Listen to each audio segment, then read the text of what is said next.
Well, thank you for joining us on the Church and Family Life podcast. Today we have Isaac and Heidi Botkin, young parents. Oh, you know what? I've known them since they were little kids pretty much, and it's so delightful to be with them. They're raising a family in the throes of trying to figure out how to be in church and all that kind of stuff. And so here we go, Isaac and Heidi Botkin.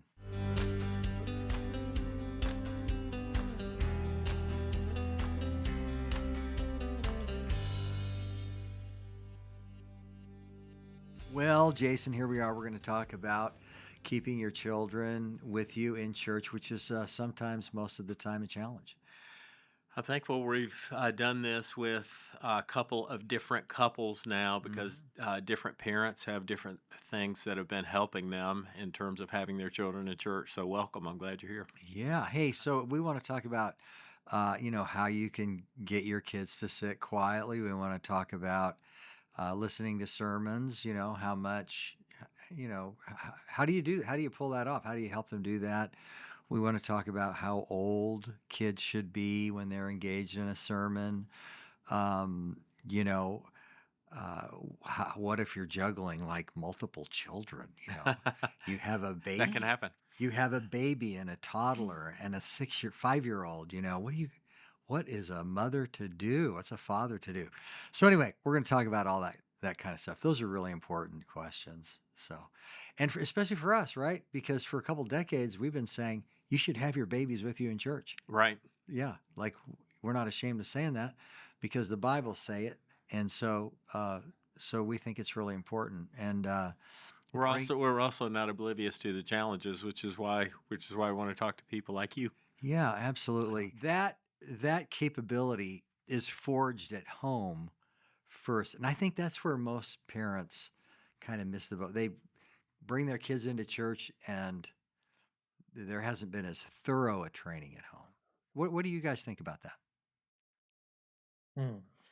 Well, I do. So there's a couple of things that I noticed. I feel like we had a better um, earlier on with fewer children. We had a longer and I would say more rigorous family worship, which probably was really helpful to make sure that the kids who are now older, the older kids, they definitely handle sitting still in church and listening at the same time better than some of the younger kids. And some of that's probably age, but I am thinking a big part of that is probably that we have let family worship get a little shorter and a little simpler as the number of kids has ratcheted up a bit. Mhm.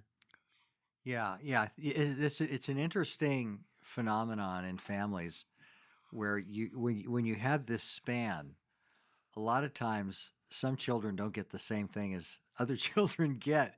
This is just a reality. Yeah, That's very true. Yeah. yeah.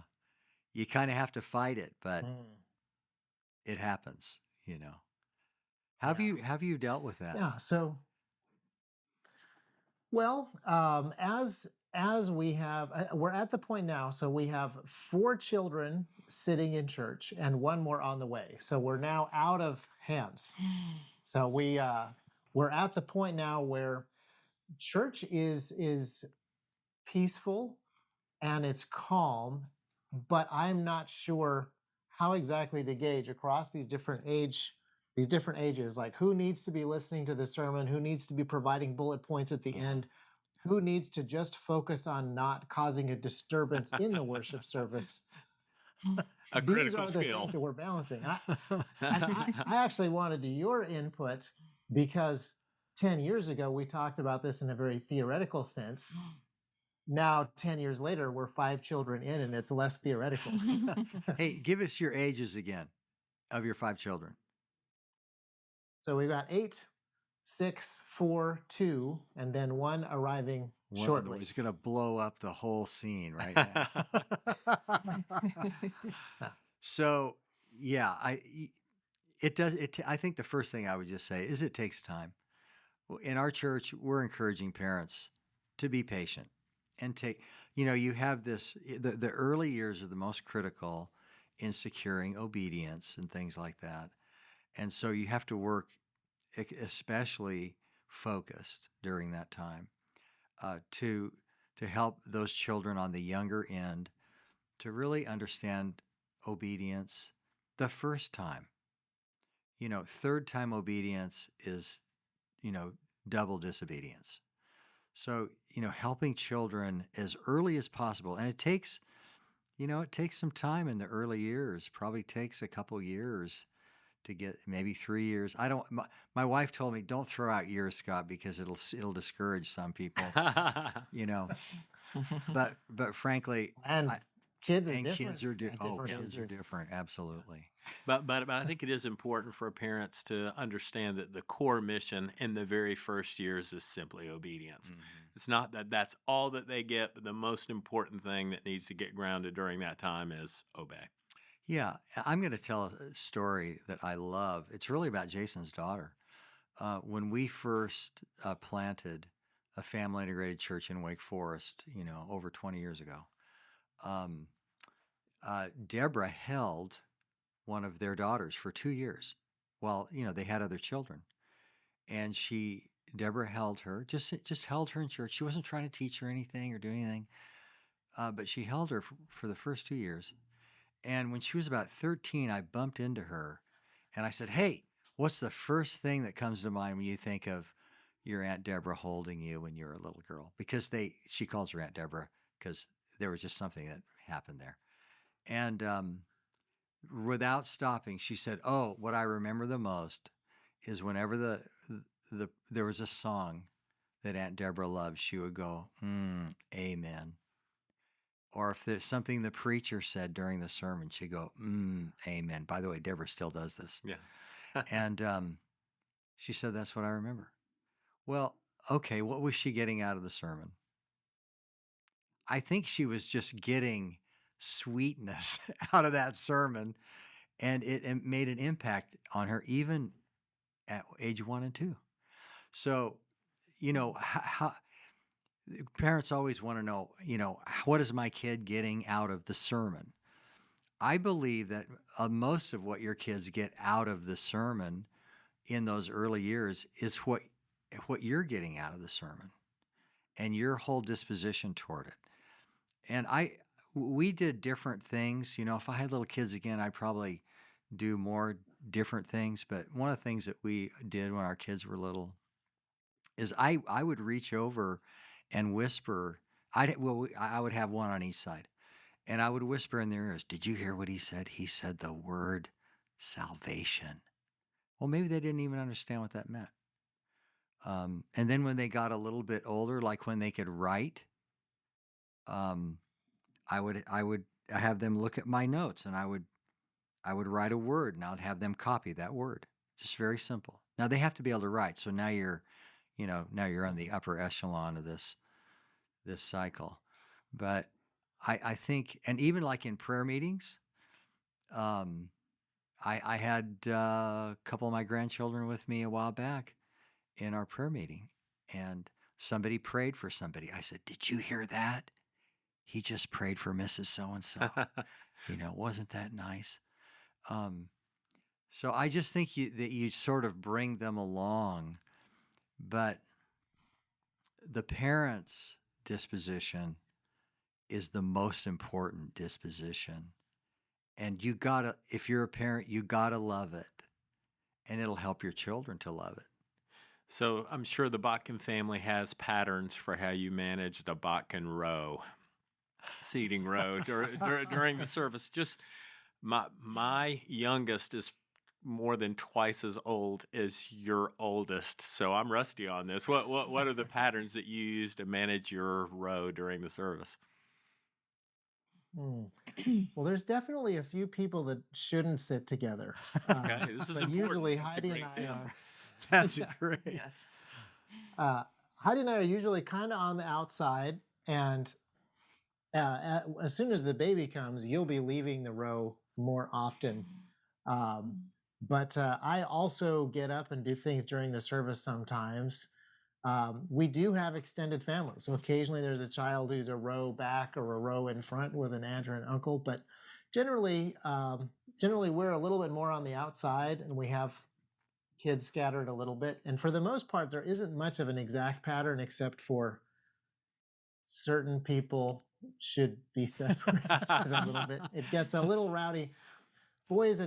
Two young boys together, an 8-year-old and a 4-year-old, drawing pictures of things that get loud, then they get loud too. So if they can look at what each other are drawing, it tends to get a little I more need to put exciting. that one in my booklet. Yeah, Yeah. on this. Yeah. So you're each at the end of a row blocking the escape routes, and you take control of the ordering. Hey, that's just a really good tip, Yeah. actually. Yeah.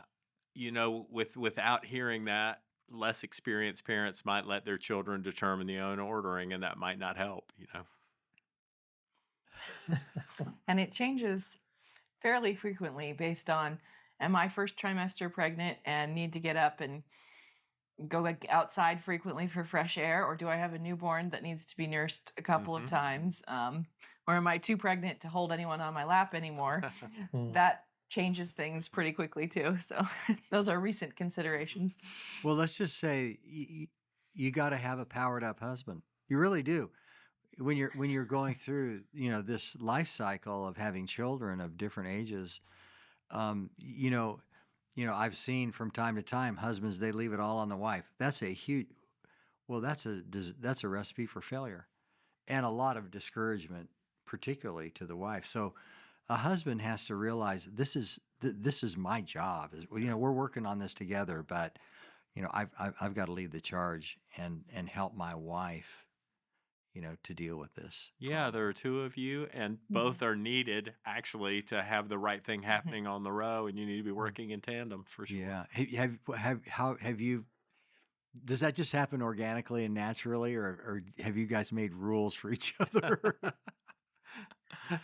I think it's happened pretty naturally. The only thing is we need to be coordinated so that if I'm doing a Lord's Table exhortation, that's kind of the worst because it's at the end. Generally, our order of worship, that's after a long sermon. Everybody's been sitting for a long time. And now I'm up front and all I can do is see at a distance.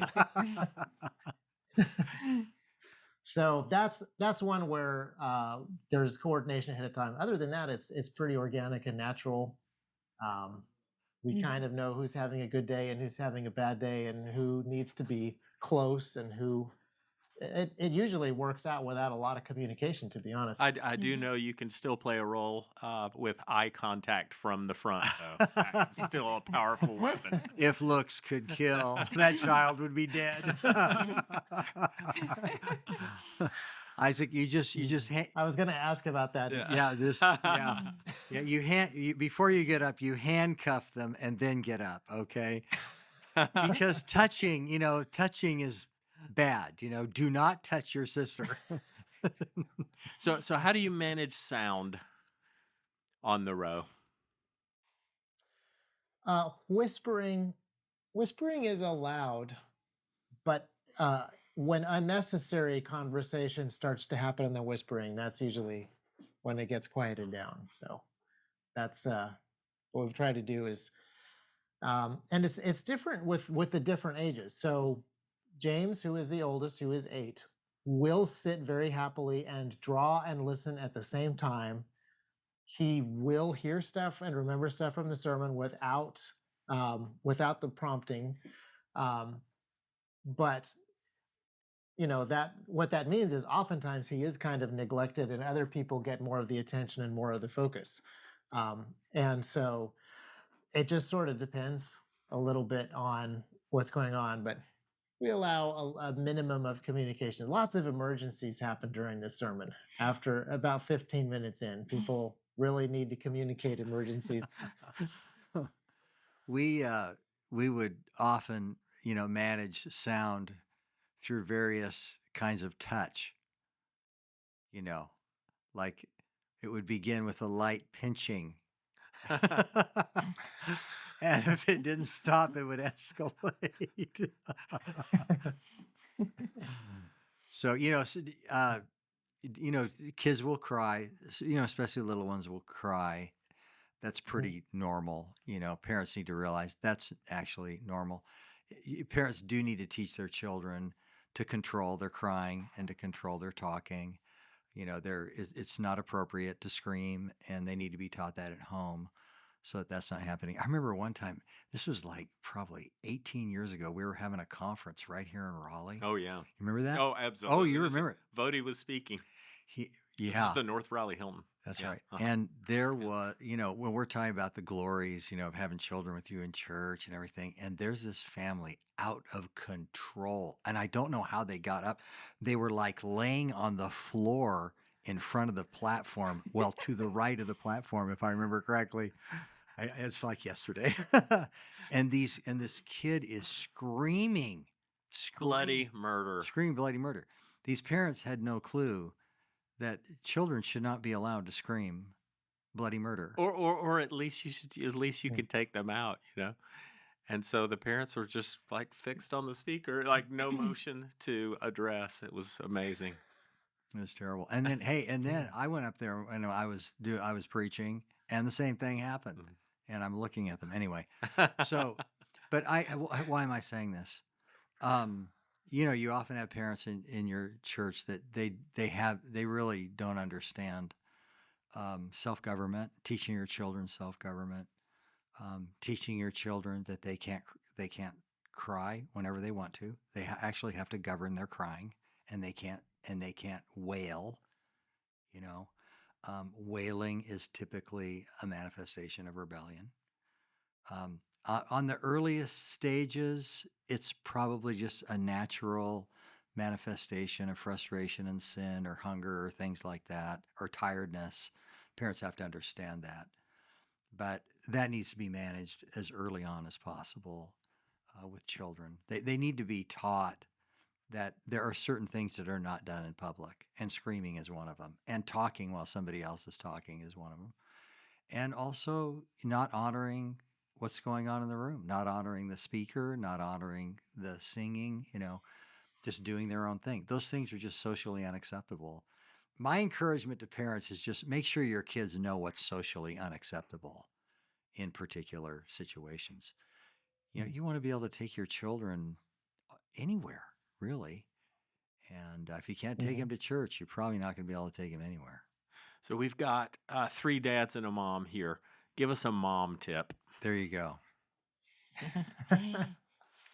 I was just thinking about one thing that helps, I think, with not the sermon part of church, but the rest of it.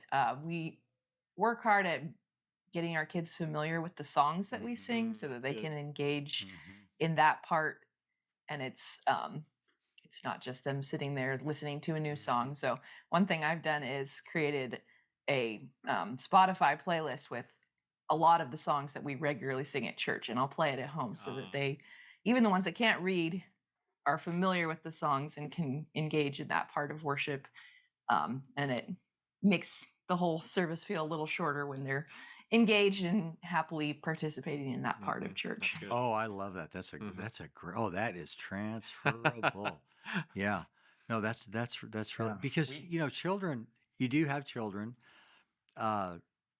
Some of them, they don't want to sing. They refuse to sing. And but you want them to sing. They need to sing, and it's often a matter of disobedience when they don't sing. But they need to be brought into the beauty of it. And then they have a mom who's playing the songs, and they know the songs. That's really great. I love that tip. Hey, parents who sing enthusiastically engender children who sing enthusiastically for sure. Yeah. Creating a culture of singing is really important. Singing is one of the most important things a church does. Singing unifies that church. Singing declares its doctrine. Singing is something where we say what we believe together, and we do it all together. It's one of the most unifying doctrinally things you can do. And so I love that. I love that pro tip from you, Heidi. That's really good. Anything else? What else comes to mind about juggling children in church as a mom? One unique thing that we've had to wrestle with recently with our most recent church building is that there are no separate rooms at all. It's just one big room with two very small bathrooms. So that's made it a little more challenging because there's nowhere to go with the small child except just the parking lot, which is hard if it's snowing or pouring rain in Tennessee weather. So um, that, I guess, has spurred us on to work a little harder to make sure that we're not going to have any serious emergencies. But it's also, I think everyone has understanding and grace for the fact that a newborn baby that can't go out in the snow is sometimes just going to cry, um, Yeah. and everyone is willing to cover that in grace too. So that's the challenging church building situation, but it's also a small building, so there's not a whole lot of room in the back for mingling around or so yeah, that's a little bit of a challenge, but just figuring out, trying to help young moms figure out things like baby wearing because there's no room for strollers, things like that.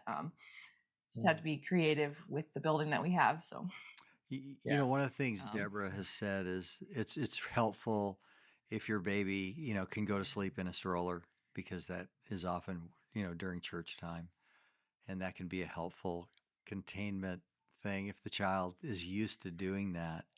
But let's talk about this problem of not having anywhere to go. I'm you know our church has a foyer behind the main uh, worship area. That's really helpful. If a child is crying, that child can be taken out, and that's really really helpful. But boy, you don't have that. That makes a double challenge Yeah. for you. Mm-hmm. I think it has forced a little bit more proactive training ahead of time because it's more obvious when when you have a child that's struggling, Nowhere to hide, and nowhere to disappear to. But That's yeah, really interesting. I think we have utilized some more things like allowing snacks or drawing during church, just because some of the younger ones, there isn't a place to go even for a few minutes to get some wiggles out. So sometimes we use those things when necessary too. Mm-hmm. Yeah, that's really interesting. In that foyer area, we have a lot of babies in our church. Lots of new babies. It's crazy. And so I'll walk out there, and there will be more than a dozen people out there with their kids.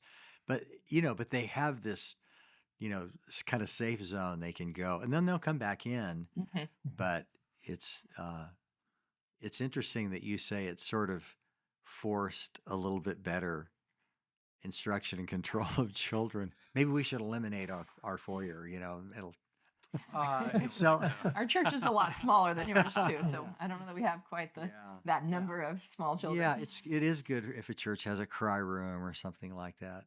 We're finding lots of churches are abandoning their staffed nurseries. We think that's a good thing. I don't think we would say it's sinful to have a nursery at all.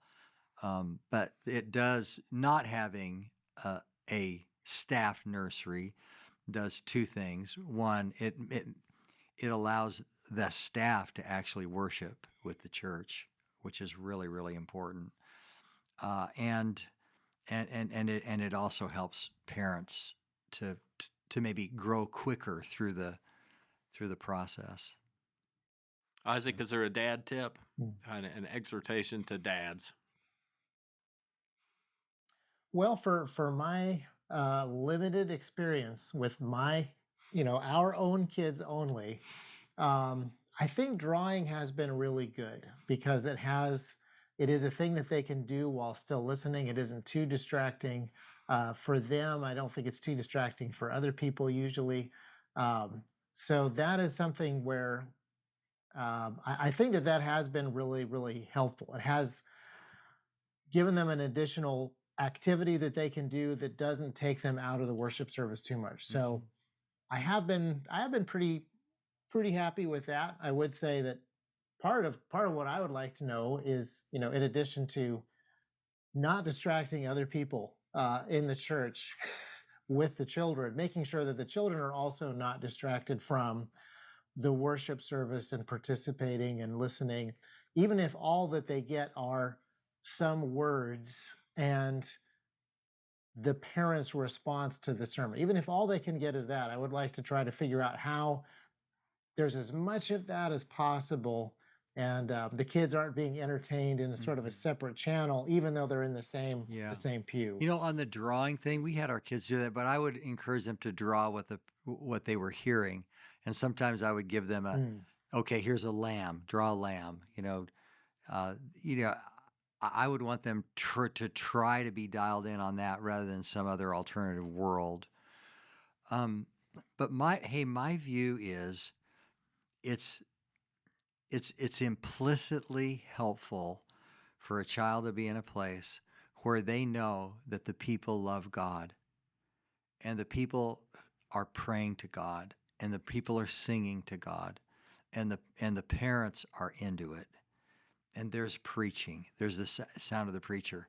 You know, one interesting thing in our church, I've had multiple women come up to me and say, you know, when my baby was born, it was obvious that they knew the sound of your voice and they would perk up. Mm. And what they tell me is they think it's because they heard the sound of my voice in the womb. That's what they say. might be true. It might Yeah. be true. I don't know. Yep. And it's interesting, as the years have passed, who comes up to me after I preach? It's the little kids. Oh, adults stay away from me. You know, but the little kids, you know, they're coming up to me all the time. And I want, and some of them, you know, because they heard me preach, you know, 6, 7, 8 years ago, you know, when they were in the womb. Maybe that's that. I don't know. I think just the awesomeness of the experience is all a kid needs in the early stages, and parents who love it. To me, that's enough. And then God, they'll get a little bit and a little bit more and a little bit more and a little bit more. And you'll often be surprised that they got a lot more than you think. Mhm. So, Mhm. well, okay. Hey, we've actually gone over time with these guys. We've taken more time than we promised. But hey, this was great. Thank you so much. I hope a bunch of people listen to it and hear some of your pro tips, you know. It was really helpful. I was going to say, I also am happy to hear your emphasis on family worship. We do need to ratchet our family worship back up to a point where it is better preparation for the Lord's Day and more singing. Family worship singing used to be really good for getting them familiar with the songs, and we've kind of let that trail off a little bit. So, yeah, thank you for your input as well. You're welcome. That kind of stuff happens in family life. You just got to keep coming back. Ebbs and flows. Amen. Yep. Good deal. Thank you so much for joining us. What a joy it was. Appreciate you guys. Always Thank you. good to talk. Okay. Thank you for joining us on the Church and Family Life podcast. We'll see you next time. Church and Family Life is proclaiming the sufficiency of Scripture by helping build strong families and strong churches. If you found this resource helpful, we encourage you to check out churchandfamilylife.com.